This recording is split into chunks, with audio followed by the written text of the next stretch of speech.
All right, Honey Rose, we're ready for another experiment, it looks like. You got your tin foil, you have your water, you have all your pennies. Looks like you're ready to try that boat experiment again. Is it because you want to try to find a boat that'll hold more pennies? Is that your idea? Is that your question? With your experiment, you're wondering, can I make a boat that holds more pennies? I mean, you had 36 that first time, Honey Rose. That was pretty good. 36 pennies floating on a boat, but maybe you can design something, do a better boat design that'll hold more pennies. Now, I have to tell you, Honey Rose, I don't think you'll need your goggles for this experiment. I'm starting to wonder if you just like to wear goggles. I know you love to do experiments too. Well, let's go do some research next and see if we can figure out a better way to design our boat. So looking at this chart, Mr. Van Horn had been talking about now the scientific method, and we always start with a question. What do we want to try to know or figure out or experiment on? What is our question that we're wondering about? And then we do some research on it. We find some information and research it. And then we form this hypothesis. And we're going to come back to that word in a second because that's an important word that goes along with something else we actually put in our notebooks. And then we finally do the experiment. We collect our results, which is called data. We find our results and record what we found out. And then we finally come up with a conclusion. We decide, were we right with our hypothesis or were we wrong with our hypothesis?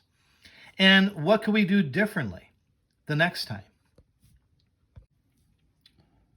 So to help us understand this word hypothesis, I'm going to pull back to that page we did in our notebooks about inference.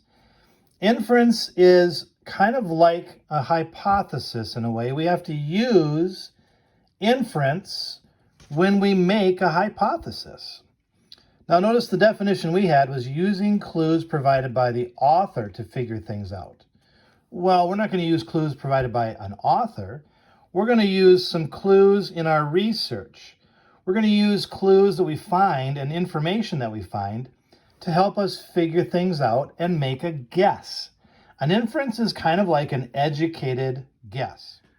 So the question that Honey Rose has is, could she design a boat that would hold more pennies this time, the second time doing it, than the first time she did it? She has some extra tin foil and she wanted to see if she could maybe design a boat that would hold more pennies. Her first time through, her boat held 36 pennies, which is quite a bit. But she wants to find out, is there a way to maybe hold more? Is there some way of getting more pennies to float in that aluminum boat? So she's going to do some research next to try to figure out how could she maybe design a boat better. So following that chart, right after asking the question, it's doing some research. So she found this book on Epic titled, What Floats, What Sinks? A Look at Density. So here's the page titled Density, and it says, all solids, liquids, and gases have density. Density is how heavy something is compared to its size.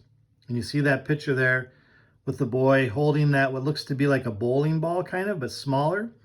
It says this ball is very dense. It isn't very big, but it's extremely heavy. On the next page, it talks about these coins. So Honey Rose got a little excited because she started thinking that this might be some good research because she's also using coins. It says here, these coins have more density than the water. The force of the water isn't strong enough to hold them up. Objects sink if they have more density than the liquid or the gas that they are in. Oh, so that really doesn't help her too much because her pennies are in an aluminum boat on top of the water, where these pennies are just in what looks to be a stream and the stream is running over the top of these pennies, and the pennies sunk to the bottom, and they're more dense than the water. That's why they're at the bottom and not floating along with the water. Oh, maybe this page of research will help. It says, objects float if they have less density than liquid or gas that they are in. This beach ball has less density than the water. The force of the water can hold up the ball. Well, we don't really have a beach ball, we have a boat. So that still doesn't really help us too much. But on the next page, oh, wait a minute, this talks about the shape. Yeah, that might be more like it. A shape. An object's shape can make it sink or float too. Let's see what it says next. Oh, here we go. This swimmer can float when she stretches out on her back. A large part of her body is touching the water. More water can push against her. Oh, if you've ever done that, you know that you can float. Your body will float if you stretch out and float on your back. But if you do like this swimmer, it says this swimmer tucks in her arms and legs. She sinks to the bottom. The water can push against only a small part of her body. So two people, one that's floating and one that's not.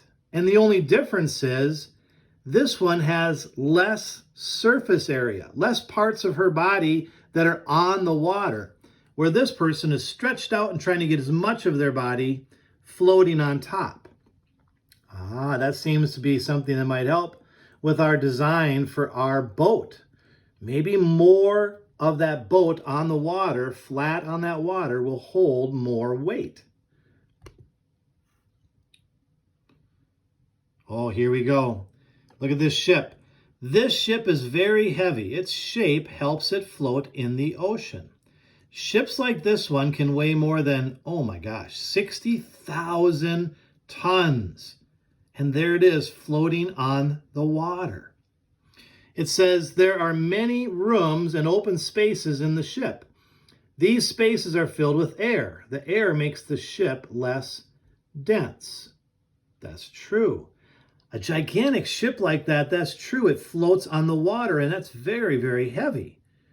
And there's a lot of surface area, but it sure has a lot of weight too. I wonder how it's able to float with that much weight.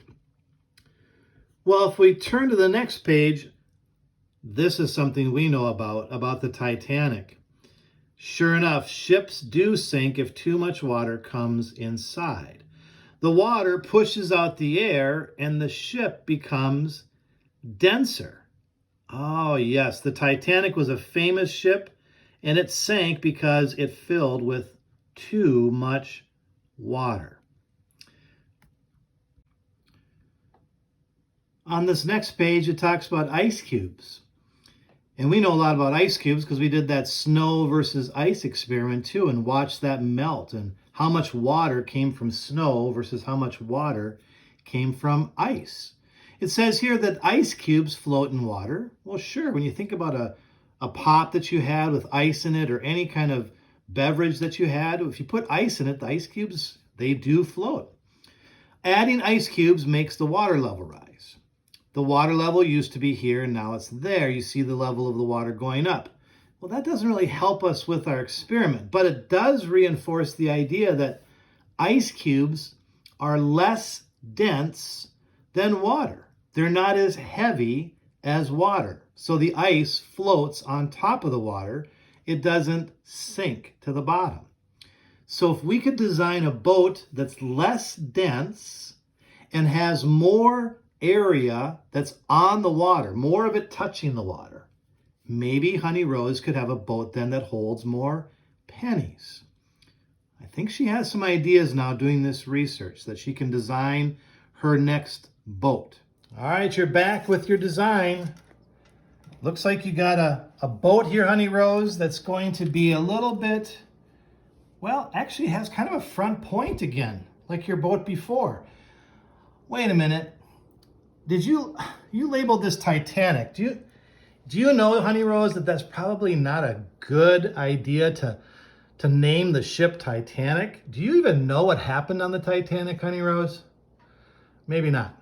Well, now that you have your design, looks like you have some sides that are a little bit higher than your first design, and you have a lot of flat area that's going to sit on the water. Let's make sure, yep, that's going to float to start. Now we just have to add a penny at a time. Right, Honey Rose? We're going to see if this is going to float more pennies than 36. All right. Well, we'll come back and find the results on Monday. We'll let the kids try their experiment and see what they come up with too. All right. Well, have a great weekend. We'll see you on Monday. Thanks, Honey Rose.